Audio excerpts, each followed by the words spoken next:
പരസ്പരം ചിരിക്കണം, വിളക്കുകൾ കൊളുത്തണം, വെറുപ്പുകൾക്കുമേൽ പ്രകാശനാളമാവണം. പുതിയ കേരളം മനോഹരം എന്ന വലിയ സ്വപ്നത്തിന്റെ സാക്ഷാത്കാരമായി നവകേരളത്തിലേക്ക് കേരളത്തെ നയിച്ചുകൊണ്ടിരിക്കുന്ന ബഹുമാനപ്പെട്ട കേരളത്തിന്റെ മുഖ്യമന്ത്രി ഇന്ന് സാംസ്കാരിക കേരളവുമായി സംവദിക്കുന്ന ഈ പരിപാടി ആരംഭിക്കുകയാണ്.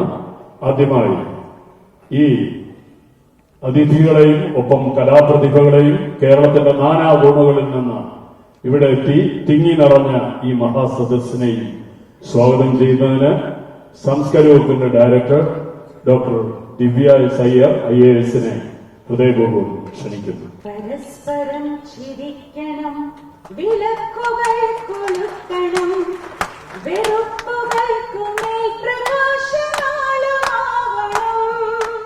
സാംസ്കാരിക വകുപ്പിന്റെ പരസ്പരം വേദിയുടെ മുദ്രാഗാനമായി വിളങ്ങുന്ന ഈ വരികൾ അന്വർത്ഥമാക്കുവാൻ ലക്ഷ്യമിട്ടുകൊണ്ടാണ് നമ്മൾ എല്ലാവരും ഇന്ന് ഈ വേദിയിൽ സംഗമിക്കുന്നത് എന്നുള്ളത് വിനയപൂർവ്വം നിങ്ങളുടെ മുന്നിൽ സമർപ്പിച്ചുകൊണ്ട് എന്റെ കർത്തവ്യത്തിലേക്ക് കടക്കട്ടെ.